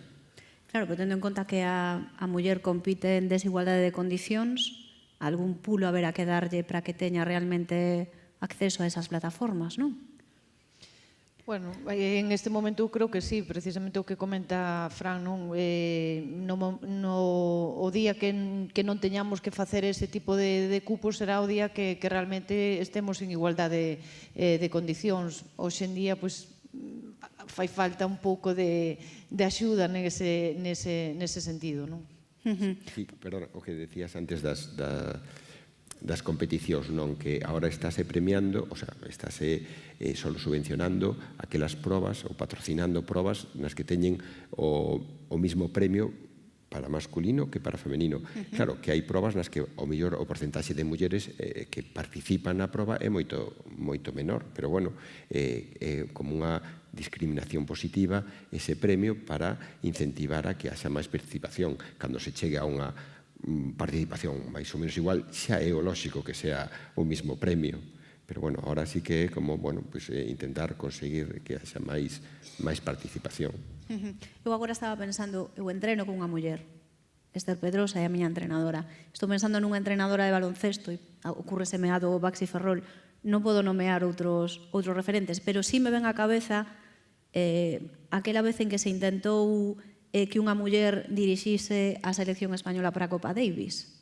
Non sei se vos lembrades daquele episodio, con toda esa polémica que se xenerou alrededor de se unha muller estaba capacitada para dirixir un grupo de homes nunha competición do prestixio da Copa Davis, non? Non sei se vos lembrades diso. Sí, o que pasa é que, bueno, eu creo que aí hai que ter moitos máis datos para valorar, porque, claro, eu que sei solo é polos declaracións que houve na prensa, non? Pero o que decían algúns dos xogadores é que non se cuestionaba por ser muller. Entonces, bueno, está claro que non se debería de cuestionar, pero hai que ver todo o que levaba eso, de que nomeaba, porque a nomeaba, e, bueno, hai que ter moitos datos para xulgar isto. Pero ti que estiveches competindo en ligas de diferentes nacionalidades, isto tamén se ve fora de España? Na maioría sí que hai, ves tipos de discriminación e ves violencia, escoitas comentarios, pero sen dúbida é nun porcentaxe moito menor que o que estamos acostumados aquí, polo menos na maioría dos países. Falo de Estados Unidos, falo de Suecia, países nórdicos, falo de Alemania, falo de Francia, pero sí que na maioría dos países nos que eu tiven a sorte de estar hai unha cultura de deporte diferente. Hai moita máis variabilidade, non é un país onde realmente sexas simplemente o fútbol. Se collemos, por exemplo, Estados Unidos, o deporte e ser deportista en Estados Unidos é o máximo. E da igual si é béisbol, si é fútbol americano, si é fútbol femenino, si é tenis, é o deporte en sí. Entón creo que eso a nivel social pois axuda, porque a educación é diferente e por eso decía que precisamos de ampliar un pouco esa cultura do deporte para poder un pouco copiar tamén o que teñen noutros países. Vos tamén pensades que hai outros espellos onde poidamos mirarnos ou inspirarnos? Sí, seguramente sí, o que pasa que nós tamén temos que ser conscientes da realidade na que vivimos, non? E o noso país para o bo e para o malo pois é diferente. Entonces, sí está ben coller cousas de outros países, pero adaptando sempre a nosa realidade. David? Sí, a ver, eu creo que a cultura do fútbol sí que está extendida. O fútbol en España pode parecer o de Italia en canto a este apartado máis social, non? O fútbol en Inglaterra tamén é bastante violento, a mellor de outra forma, simplemente máis o fenómeno ultra. Tamén habería que distinguir un pouco entre o fenómeno ultra e a violencia máis cotiá de ir a un campo co teu fillo, insultar ao árbitro sin reparar que lle estás dando unha educación. Eu penso que sí, que nos temos que adaptar, como di Madó, ao noso. O sea, podemos coller cousas positivas de todos, pero ao final temos que adaptar os recursos que temos aquí, o pensamento que hai aquí, a forma de ser de aquí, e tratar de cambiarlo desde abaixo. Falas dos ultras, aquí déronse pasos para expulsalos dos estadios, que era unha asignatura pendente, e si se fixeron esforzos para que os violentos non acudan aos estadios, aínda que residualmente sigan tendo esa presenza, non? Sí, sempre vai, no fútbol, por exemplo, sempre vai haber ese grupo que vai máis alterado, non, os campos. Tamén que o fútbol para min é unha cultura aparte, porque cando foi o Mundial de Brasil, nos campos de fútbol non se permite vender alcohol, pero xusto para ese Mundial decidiron que a lei que iban pausar momentaneamente para poder vender alcohol nos estadios, para que vese máis asistencia. Entonces, quizáis hai unha moral que se debería implantar no fútbol que non hai, quizáis intentámoslo seguir vendendo por riba de todo. Eu coido que o fenómeno ultra sempre vai estar aí, pero, hombre, aquí en Santiago temos os fendetestas, en principio non se meten con nadie, simplemente van ali a berrar un pouco. Claro, insultan todos, os ultras e os que non son ultras. Se nos centramos só nos ultras, estamos perdendo todo o demais. Se nos centramos no demais, perdemos só o ultra. Igual hai que buscar onde temos que tocar, non? Que é o máis complicado, ter a varita máxica de tocar para acabar con todo directamente.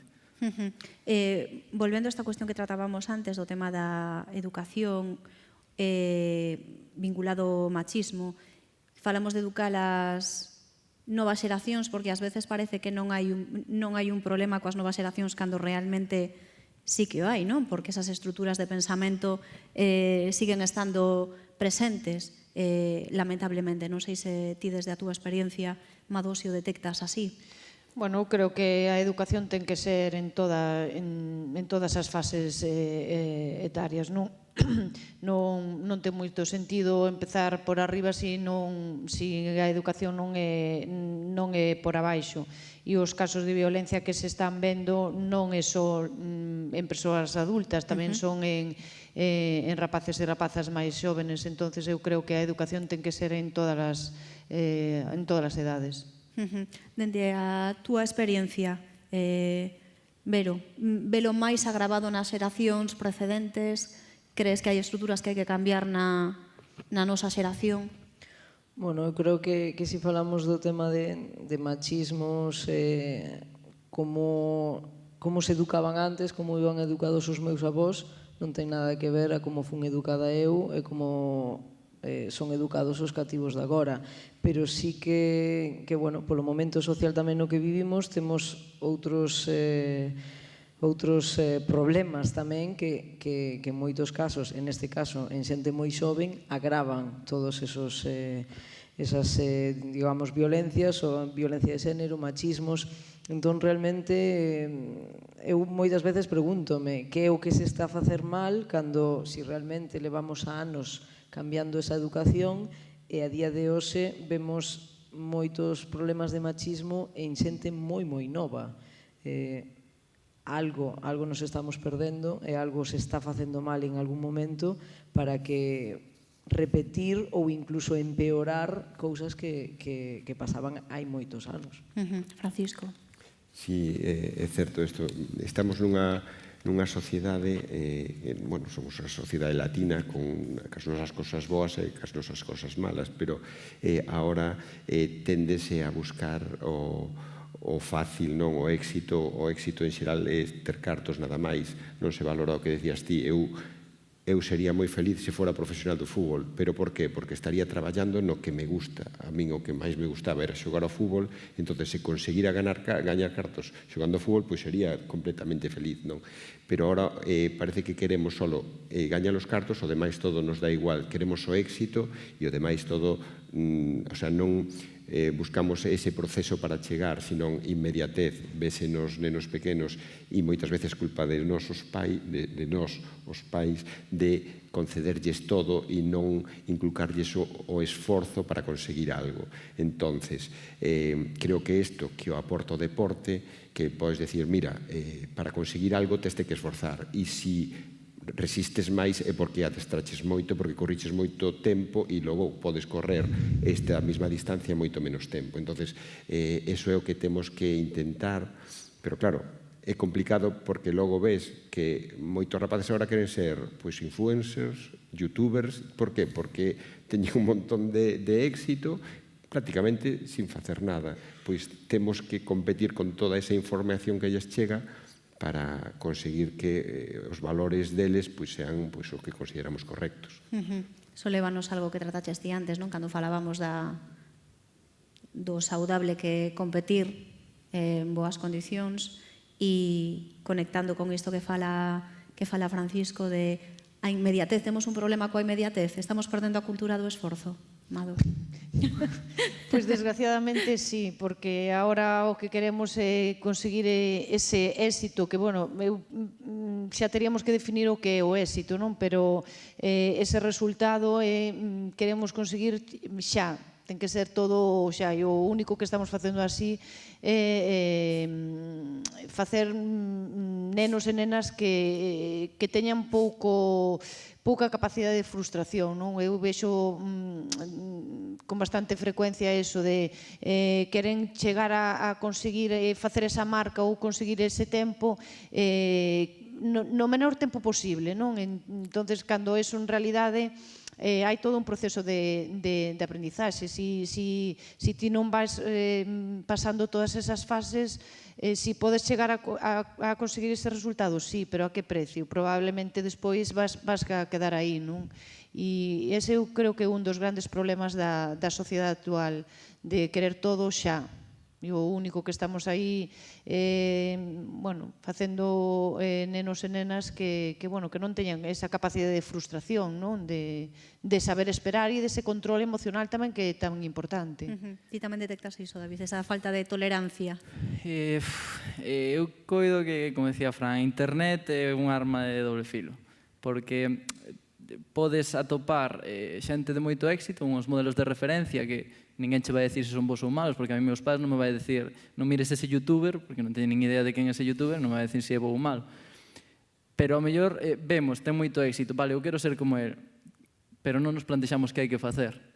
Todo o que ven detrás, ese esforzo non se ve. Nos poderemos, claro, haberá unha rapaza que diga eu quero ser como Vero Boquete, pero se non ven a esta charla ou non fala con ela, simplemente ve vídeos dela de coa selección española ou xogando, non vai saber o esforzo que hai detrás. Se non ten un adestrador que lle diga o esforzo que ten que facer, non o vai facer.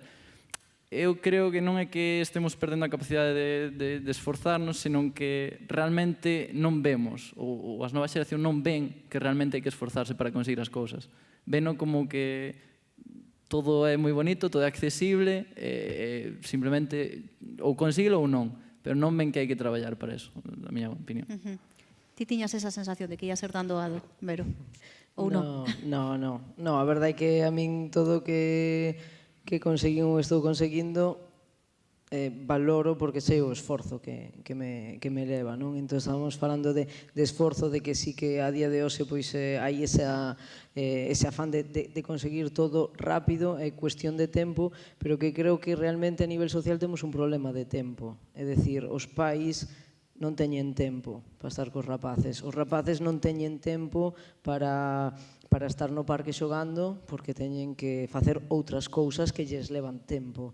Entón, ao final, vivimos nun estrés constante.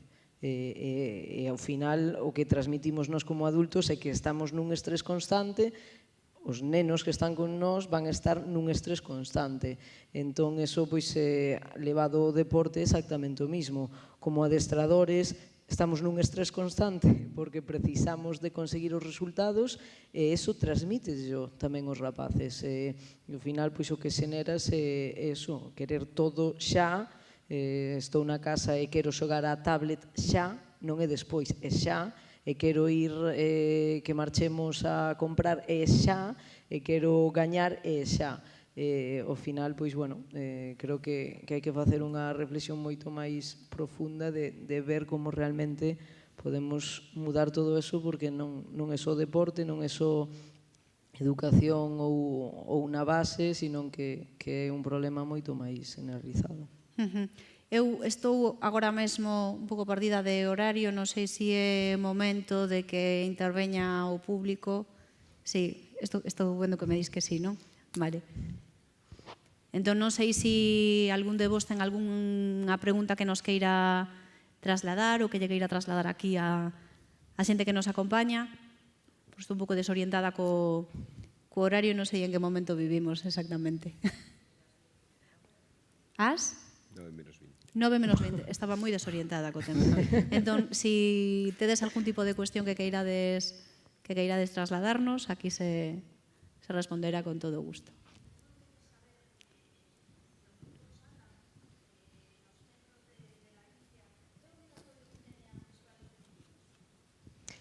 É obligatorio que teñan vestuarios femininos?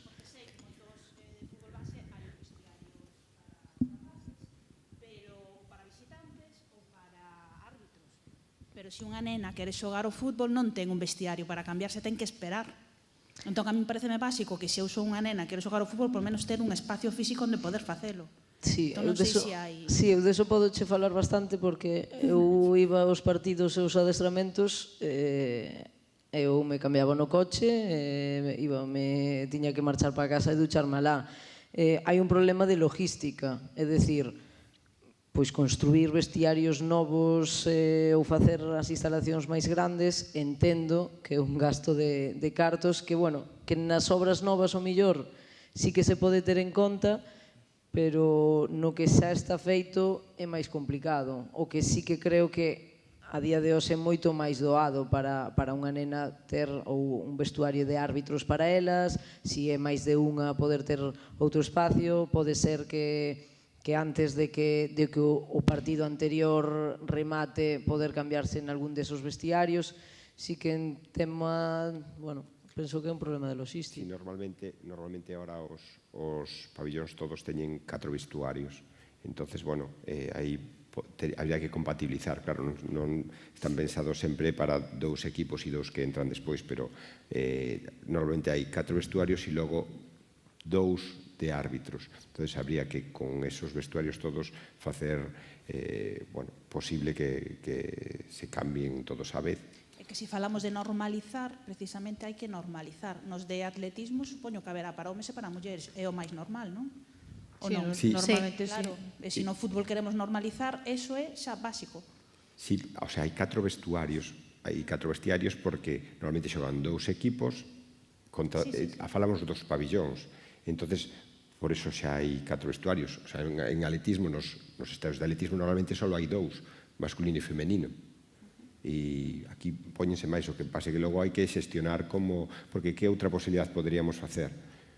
Non sei, o mellor outro vestuario máis, pero non sei se é... Non sei, simplemente era unha normalización da situación, que nenos e nenas poidan desde pequeniños ter o seu vestuario. Si se trata de normalizar, parece algo xa moi básico. O que pasa é que, eu refirmo que os vestuarios nos pabillóns non son masculinos e femeninos, son vestiarios para todos. Ahora hai partidos femeninos e son para chicas, o seguinte, por exemplo, no Restollal, xogan fútbol sala femenino, despois voleibol femenino, pois son todos vestuarios femeninos. Que problema pode haber si nun partido hai chicos e chicas e logo hai outro que pode haber tamén? Entón, aí teríamos que intentar pois nos vestiarios dos árbitros. Claro, depende tamén de como sean as competicións, pero que non se establecen vestiarios masculinos e femeninos aí. Simplemente se fan espacios para cambiarse. Non sei se podría facer un vestiario só para estes casos. Bueno, eu lanzaría tamén a pregunta en relación a eso de a que idade comezamos a separar nenos e nenas. É dicir, con 4 anos podense duchar xuntos. Con 10, sí, non, con... Se os imos inculcando desde pequenos a cada un por un lado ou que estén xuntos... Nos, o que decía antes, en Benxamíns son mixtas todas as competicións e, bueno, normalmente nos gimnasios hasta os 9 anos poden ir as nenas aos vestiarios dos nenos, 8, 9 anos, pero, bueno, claro, aí habrá persoas que pensen dunha maneira e persoas que pensen de outra. Sí que hai que facer varios espacios diferentes, pero, bueno, que logo non son masculinos ou femeninos, senón en función da demanda que se necesita en cada momento. No caso dos pabillóns. Pero, bueno, en calquer caso, todo o que pense unha cousa diferente, que agora ca sede electrónica que nos chega todo e é moi fácil mandar calquera proposta, a veces dá moito traballo, pero sobre todo cando son as queixas, porque hai que contestalas, pero sí que leemos todas as cousas que nos chegan. E tendamos telas en conta, claro. Aí queda unha porta aberta para calquera suxerencia. Sí, sí. Non sei se por aquí... Vale, sí, ven antes aquí un... Está claro que hay una gran desigualdad de género en el deporte, bueno, yo soy psicóloga deportiva igual que Manuel, y lo he vivido en mi experiencia, en mi experiencia profesional.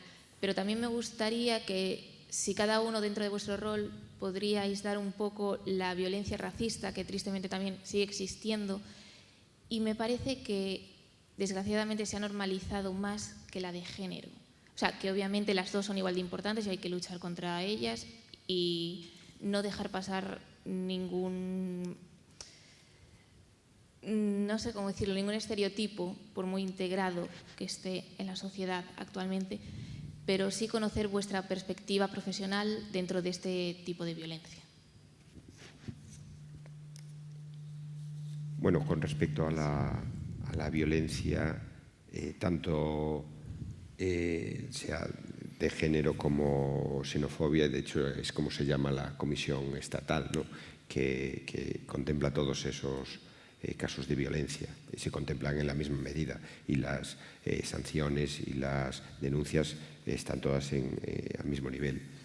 Cuestión de violencia tanto sea tipo xenófobo como que sea de tipo machista. Eso, de hecho, la comisión se llama Comisión Estatal contra la Violencia, el Racismo, la Xenofobia y la Intolerancia en el Deporte. Entonces, ya en pleno título ya está incluido, vamos.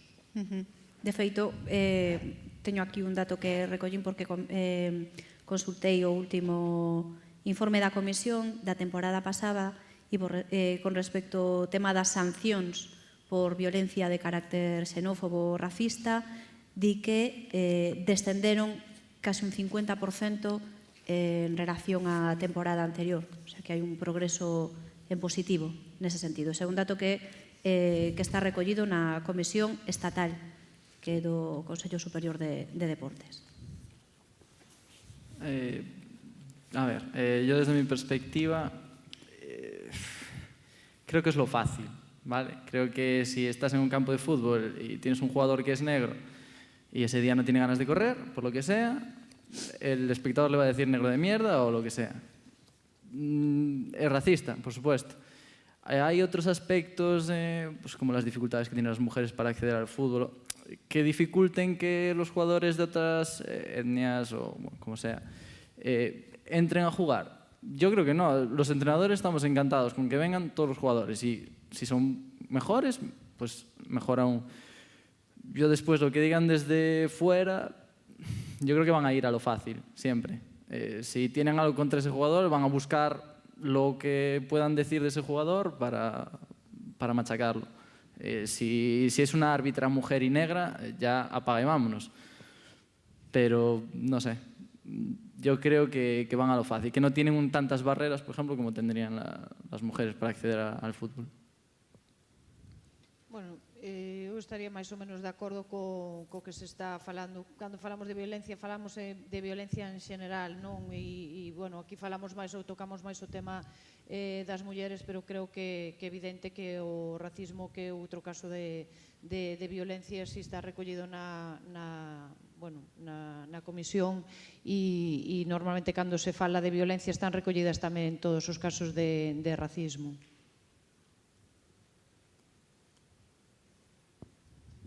Buenas tardes, gracias por vuestras aportaciones. Yo soy psicóloga deportiva y me gustaría escuchar vuestra reflexión de si podríamos aprovechar la propia asignatura de educación física para que hubiera una concienciación por parte de todo el alumnado que, dado que tiene una asignatura para reflexionar, no solamente para aprender técnicas deportivas, sino también para aprender valores deportivos y identificar, por otra parte, qué son comportamientos violentos, para que con conductas de fair play también aprendan a identificar por opuestos. Entonces, ¿qué opináis? Dado que tenemos un vehículo, optimizarlo. Vamos, yo estoy totalmente de acuerdo. Yo soy profesor de educación física y es lo que intento, más que aprendan, más importante que aprendan técnicas y que lleguen a ser muy buenos en cualquier deporte. Creo que lo importante es que sea educación y que aprendan los valores y sobre todo después que aprendan el gusto y que cojan gusto por la práctica deportiva y que eso lo añadan como un hábito normal de su vida. Eso es los objetivos que yo me planteo como profesor de educación física. Pero bueno, aquí como profesores hay muchos, cada uno a lo mejor tiene sus puntos de vista diferentes, pero yo estoy de acuerdo en que la educación física es la asignatura, además, que los tenemos a los chicos en movimiento, que en general tenemos buena relación con ellos y que es muy buena para aportarle valores, no solo la técnica de determinados o las reglas de determinados deportes. Yo totalmente de acuerdo. El problema que le veo yo es como en 2 horas de educación física a la semana intentamos meter todo eso, ¿no? Pero totalmente de acuerdo que el tema de los valores en el deporte o todo lo que tenga que ver con la violencia debería ser, bueno, pues algo transversal, ¿no? En todas las asignaturas. El problema de educación física es encajar en 2 horas a la semana cómo metemos todo eso. Sí, totalmente de acuerdo. Sí, exacto. Es que estaba pensando en eso, en que evidentemente es educación física, es deporte, puedes tratar muchos temas, pero yo lo recuerdo cuando yo estaba en el instituto, lo que menos tenía era educación física. Entonces, para mí es muy difícil llegar a los jóvenes desde una asignatura que se desprestigia. Entonces, a día de hoy, esa es la realidad en la educación. Si hace falta saltarse alguna clase, si hace falta quitar horas de algo, es de educación física. Entonces, queremos tratar lo que, a mi parecer, es lo más importante en la vida, que son los valores, y realmente lo queremos hacer desde una asignatura que nadie respeta, y cuando digo nadie respeta, es desde arriba, ¿no? Entonces, es muy difícil. Que sí que se debe de tratar en educación física. Por supuesto, que tendríamos que tener 10 horas de educación física también. Ben, retomando un pouco o leitmotiv desta desta semana, de Tempo da Psicoloxía 2019, gustaríame que desde a perspectiva de cada un de vos, incluso da moderadora como xornalista, nos comentasedes cal é o papel que lle conferides a psicoloxía na prevención da propia violencia no deporte. Grazas. Non te escutei, perdona. Como diferentes axentes ligados ao mundo do deporte, que papel lle conferides á psicoloxía na prevención da violencia no deporte? Bueno, eu como psicóloga é un papel central. Creo que non se pode entender a prevención da violencia no deporte e noutros ámbitos, non sin ter en conta a psicoloxía. E, de feito, por iso, cando se creou a comisión, loitamos para que a psicoloxía estivese presente aí. Eu creo que non podemos traballar na prevención da violencia en ningún ámbito sin estar presente a psicoloxía.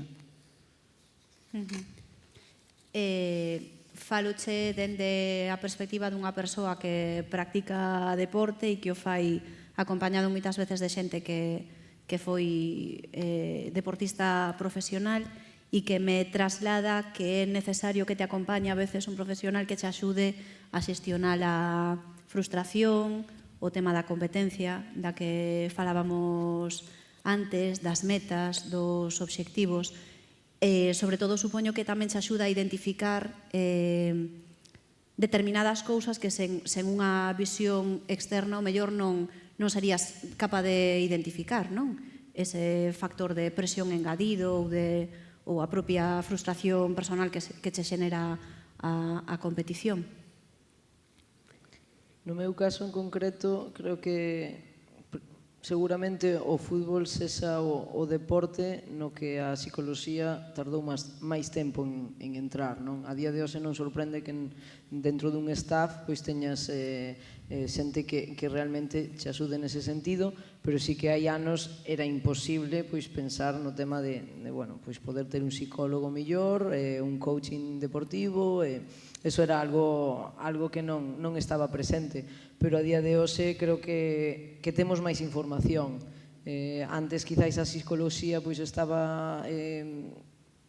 chegaba a xente que realmente se interesaba por eso, e ao final os deportistas o que precisamos é moita axuda de moita xente, e neste caso a psicoloxía podeche axudar moitísimo, pero sí que antes había un baleiro de información que non tiñamos. A día de hoxe sí, e dende aí evidentemente podese tratar moitos temas, entre eles o tema da violencia no deporte.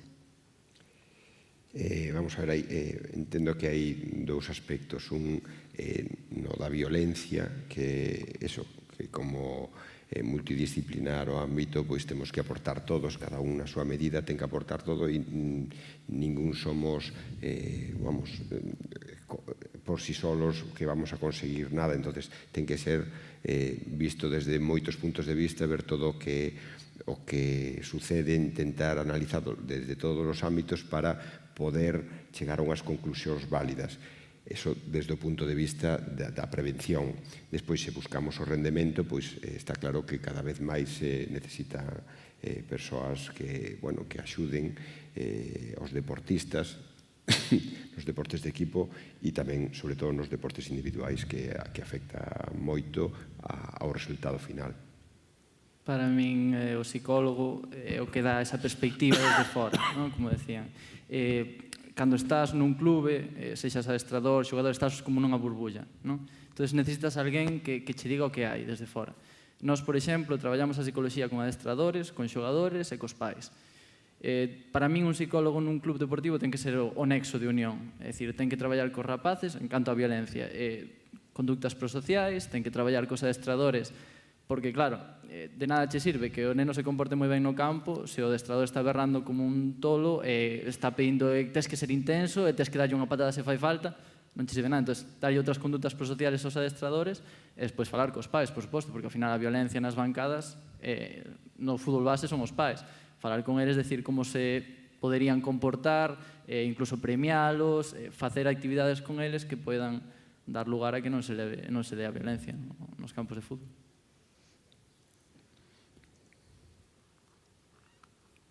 Sí. Creo que se acabou xa o turno de preguntas.